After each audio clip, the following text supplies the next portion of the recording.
Now at 5, nearing the end of the session downtown at the Indiana State House. The progress made as lawmakers now are racing to the finish line.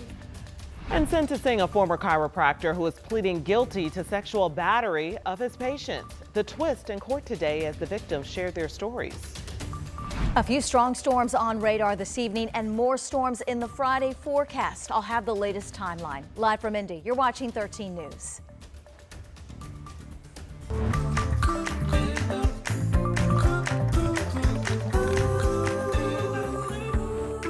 Tonight, lawmakers at the Indiana State House are in the home stretch of the legislative session. However, they still have to pass the budget. 13 News State House reporter Emily Longnecker joins us live with an update on the work done today. Emily?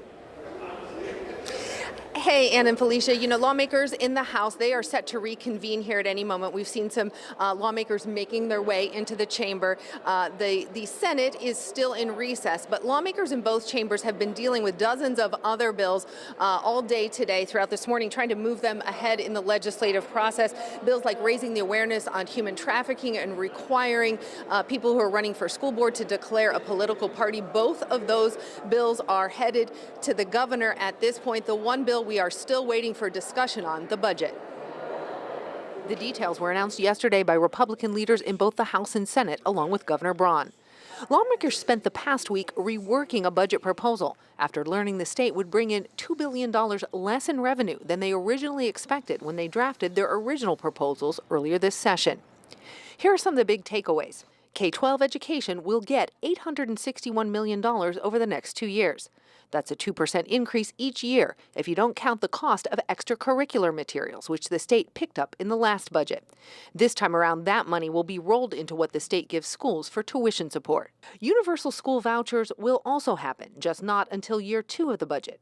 When it comes to cuts, funding for public health is taking a big hit, going from receiving $100 million a year to $40 million. The Indiana Economic Development Corporation will also see its budget reduced between 25 and 30%. Higher education will also get 5% less funding than it did in the last budget, with money for building maintenance also going down 5%. State agencies and the offices of elected officials also saw a 5% cut, except for the Family Social Services Administration, the Department of Corrections, and the Department of Children's Services. Those 3 agencies will see an increase in money in the first year of the new budget. In the second year, the funding increase for all 3 agencies will go into a separate fund, where Governor Braun can decide which agency may need more. Now let's talk taxes. This budget doesn't change course when it comes to reducing the state's income tax. Those plans are still on track, with the income tax set to go down to 2.9 in 2027, with further decreases in the years to follow. One tax that's going up, the tax on cigarettes and tobacco products. A pack of cigarettes will cost $2 more than what it does now, with the taxes on other tobacco products going up proportionately. That money is expected to go towards helping fund Medicaid. But lawmakers hope the tax could also lead to fewer smokers, cutting down on what the state spends on health care. And one tax that's not going away, the sales tax on menstrual products. That's known as the pink tax. Now, the House had eliminated that tax in its version of the budget, but the Senate put the pink tax back in, so it remains. We could see discussion of the budget start in a little over an hour. There's this rule that says once the latest version is published that they have to wait 24 hours before lawmakers can even begin to discuss it. And we know this latest version of the budget came out last night just after 6. So we are waiting for the discussion still to begin, and lawmakers are waiting too. Ann, Felicia?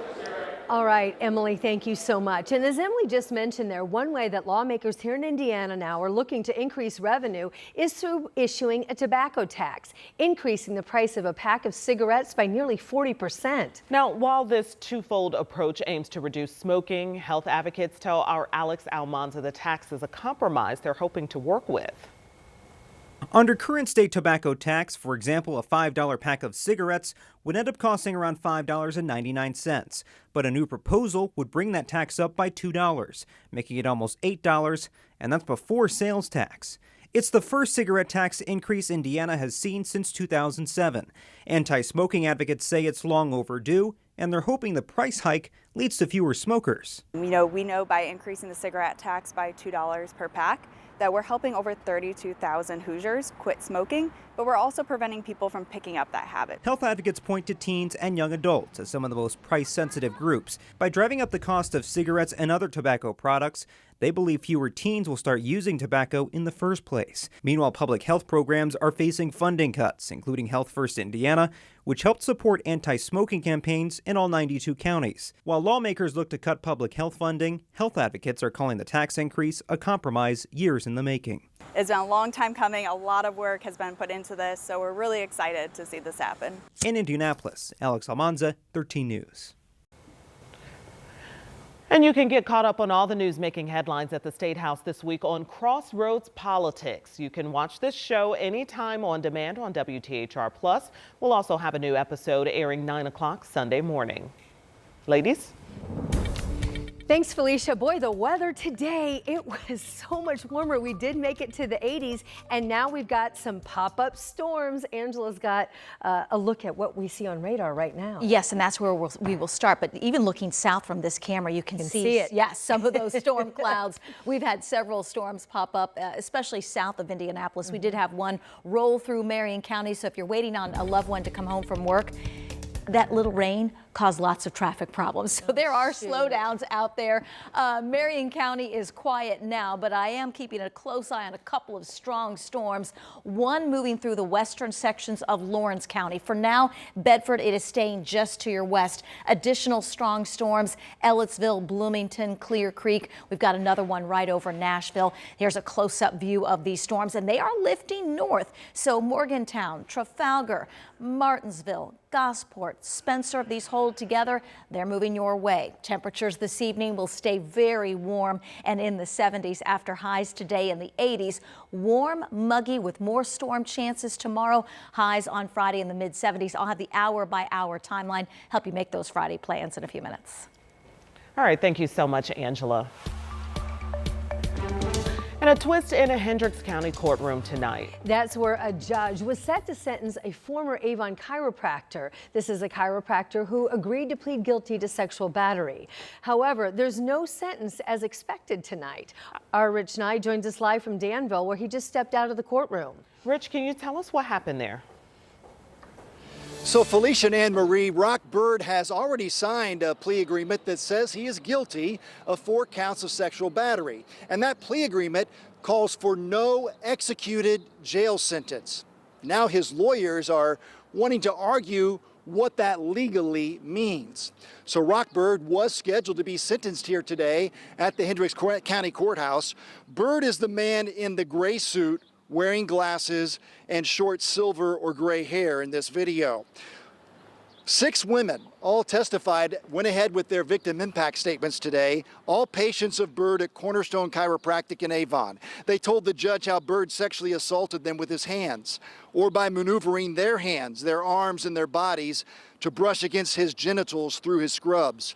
This all happened during chiropractic adjustments in his office. And more than one of the women said today that 18 total victims have come forward since this investigation began. Now, the plea deal calls for Bird to plead guilty to those 4 counts of sexual battery, to register as a sex offender for 10 years, to not seek reinstatement of his chiropractic license, and serve no executed jail time. More on that in a moment.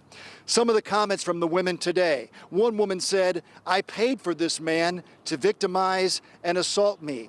Several of these women came to him because he was a Christian chiropractor by advertisement and were even recommended by people at their church to visit him. Another woman said, "He stole my dignity. I've had to work to reclaim it."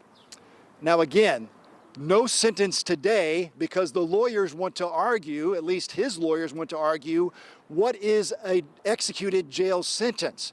They apparently do not want him to even serve home detention and say that would be considered a jail sentence. So the judge asked both sides to submit legal briefs on this issue. Then he will make a decision.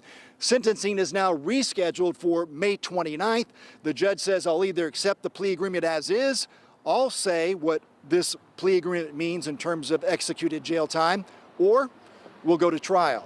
So this sentence not decided today, even though the victims have already given their very emotional testimony today. All right, Rich reporting live in Danville. Thank you so much. On to our next story. Next month, a Marion County judge will sentence a man convicted for murdering his roommate. The shooting happened in August of 2023 at an apartment complex near East Hannah Avenue and Southeast Street. That's on the south side of Indianapolis. And Metro Police arrested Osmin Martinez hours after the shooting for the death of Angel Rodriguez Arriaga. Detectives say Arriaga's girlfriend told them Martinez was their roommate and tried to kiss her before going outside, where she heard Arriaga and Martinez arguing, followed by gunshots. Tonight, we now know the name of the man killed in a shooting in Lawrence. The Marion County coroner has identified 26-year-old victim to be Darius Timberlake. Lawrence police say someone shot and killed Timberlake around 3:30 Wednesday morning. This happened near East 46th Street and North Franklin Road. Now, at last check, officers tell 13 News they had a person of interest, but so far, no arrests in the case. Police now tell us they're currently working with the Marion County Prosecutor's Office as they continue to investigate.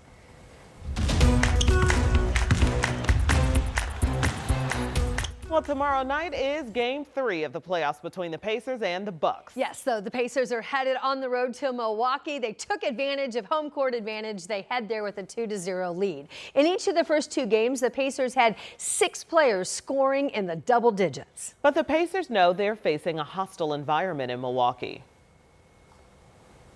It is every time we go to Milwaukee, so that's the fun part of the NBA. You know, when you get to play in front of hostile crowds, and it'll be a lot of fun. They have a great crowd, and they play well at home, and we have to expect that. We have to come ready on both ends and expect an amazing crowd and expect to get their best punch, and we have to be ready. A win tomorrow would be the Pacers' first 3-0 series lead since 2004 when they swept the Celtics in the first round. Wow. So the tip-off a little bit later. Keep note of that. They're in a different time zone. So here, Eastern time, it'll be at 8 p.m.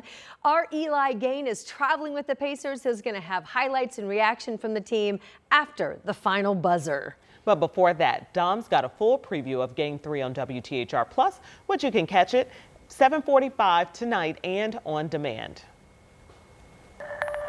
It doesn't matter whether we're white, whether we're black, Pope Francis loved us all. Celebrating the life and the legacy of Pope Francis, the special service in his honor right here in Indianapolis. And how Hoosiers who met him and those who did not know him are remembering him. That's new at 5:30. But first, here at 5, expanding the car collection out at the brand new Indianapolis Motor Speedway renovated museum. What makes these cars from Chip Ganassi Racing stand out? Plus, crashes on the track during testing ahead of the Indy 500. We're going to check in with the drivers involved, Kyle Larson and Takuma Sato, next.